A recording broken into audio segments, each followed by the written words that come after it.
Hi friends, எல்லாருக்கும் வணக்கம். எல்லாரும் எப்படி இருக்கீங்க? இன்னைக்கு நம்ம சேனல்ல என்ன பார்க்க போறோம்னா ரொம்பவே டேஸ்டான எக் சில்லி ரெசிபி தான் எப்படி செய்யறதுன்னு பார்க்க போறோம். பார்க்கிறதுக்கு முன்னாடி என்னோட சேனலை யாரும் சப்ஸ்கிரைப் பண்ணாம இருந்தீங்கன்னா சப்ஸ்கிரைப் பண்ணி பெல் ஐகானை கிளிக் பண்ணி ஆல்னு கொடுத்துக்கோங்க. அப்பதான் நான் டெய்லி போற வீடியோஸ் உங்களுக்கு நோட்டிஃபிகேஷன்ல வரும். வீடியோ ஸ்கிப் பண்ணாம பாருங்க, அப்பதான் உங்களுக்கு புரியும். இப்போ வாங்க இதை நம்ம எப்படி செய்யறதுன்னு பார்க்கலாம். எக் சில்லி ரெசிபி செய்யறதுக்கு இங்கே நான் ஒரு 2 பெரிய சைஸ் வெங்காயத்தை இந்த மாதிரி ஷேப்பில் நான் கட் பண்ணி எடுத்து வச்சுருக்கேன். இந்த சைடு 2 பச்சை மிளகாய் கட் பண்ணி வச்சுருக்கேன். இஞ்சி பூண்டு 2த்தையும் சின்ன சின்னதாக கட் பண்ணி வச்சுருக்கேன். 4 முட்டையை நல்லா வேக வச்சுட்டு இந்த மாதிரி ஒரு முட்டையை 4 பீஸாக கட் பண்ணி இங்கே நான் வச்சுருக்கேன். இங்கே நான் ஒரு பாத்திரம் எடுத்து வச்சுருக்கேன். இந்த பாத்திரத்தில் ஒரு 4 டீஸ்பூன் கார்ன்ஃப்ளவர் மாவு சேர்த்துக்கலாம். அதே மாதிரி ஒரு 4 டீஸ்பூன் மைதா மாவு சேர்த்துக்கலாம். நீங்கள் எவ்வளோ முட்டை எடுக்கிறீங்களோ அதுக்கு தகுந்த மாதிரி மாவு சேர்த்துக்கோங்க. பெப்பர் பவுடர் 1 டீஸ்பூன் சேர்த்துக்கலாம். தேவையான அளவு உப்பு, ரெட் சில்லி சாஸ் 1 டீஸ்பூன் சேர்த்து நல்லா நம்ம கலந்து விட்டுடலாம்.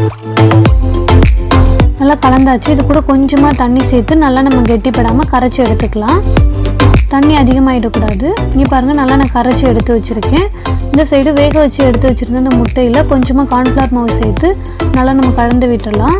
நல்லா நம்ம பரட்டி எடுத்துக்கலாம் அந்த மாவில். இங்கே பாருங்கள், நான் பரட்டி எடுத்து வச்சுருக்கேன். இப்போ நம்ம கரைச்சி வச்சுருந்த அந்த மாவில் முட்டையோட வெள்ளைக்கரு மட்டும் சேர்த்து நல்லா நம்ம அடித்து எடுத்துக்கலாம்.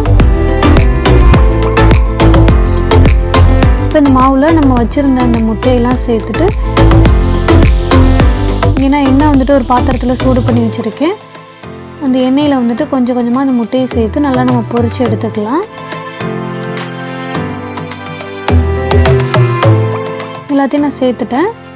நல்லா கிறிஸ்பியாக நமக்கு கிடைக்கும். நல்லா ப்ரௌன் கலரில் வரணும்.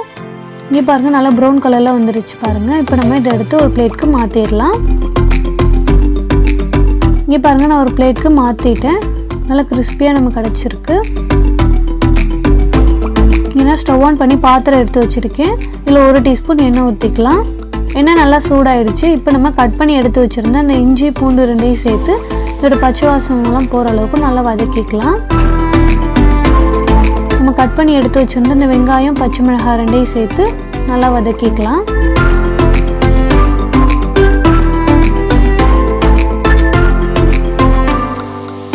இது கூட தேவையான அளவு உப்பு சேர்த்துக்கலாம்.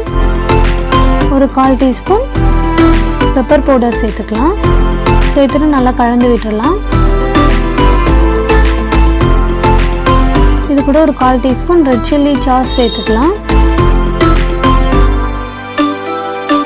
இது கூட கொஞ்சமாக தண்ணி சேர்த்துக்கலாம்.